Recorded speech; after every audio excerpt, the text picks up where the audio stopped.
Rais Cyril Ramaphosa wa Afrika Kusini amelazimika kujitetea vikali baada ya kuonekana na bilionea mfanyabiashara tajiri lakini mwenye utata raia wa Zimbabwe Bwana Winnie Chivayo, siku chache baada ya kuonekana akishuka kwenye ndege ya serikali ya Zimbabwe katika ziara nchini humo.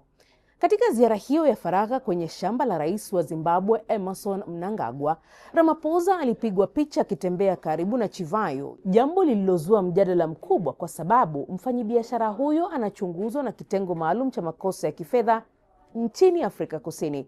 Baadaye, msemaji wa Ramaphosa alisema rais huyo hakujua nani angekuwepo katika mkutano huo wala hakumfahamu Chivayo kabla ya hapo. Hata hivyo, tukio hilo limeonekana kuwa la aibu kisiasa kwa rais huyo wa Afrika Kusini ambaye ameahidi kupambana na ufisadi.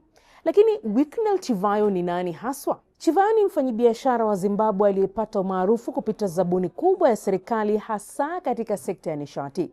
Jina lake lilianza kutikisa zaidi mwaka 2015 baada ya kampuni yake kuhusishwa na mradi wa umeme wa Gwanda wenye thamani ya mamilioni ya dola ambao haukukamilika licha ya fedha kutolewa.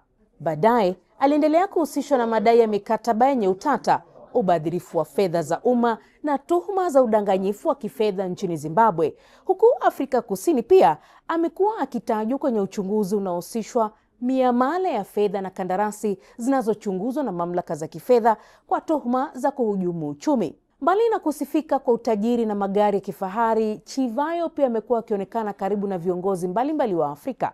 Hapo awali alipigwa picha akiwa na rais wa Tanzania Samia Suluhu Hassan, rais wa Kenya William Ruto na rais wa Uganda Yoweri Museveni. Mara nyingi picha hizo zimekuwa zikifuatiwa na madai ya ushawishi wa kisiasa, ukaribu na utawala na masuala kuhusu namna anavyopata mikataba mikubwa serikalini. Kwa sasa Winnie Chivayo anaendelea kuwa mmoja wa wafanyabiashara wenye ushawishi mkubwa, lakini pia wenye utata mkubwa barani Afrika. Kwa wengine ni mfanyabiashara aliyefanikiwa, kwa wengine ni mfano wa namna siasa, fedha na nguvu zinaweza kuunganishwa katika Afrika ya leo. Kama unapenda uchambuzi kama huu wa matukio ya dunia, hakikisha una subscribe channel ya Mtazamo wa Dunia.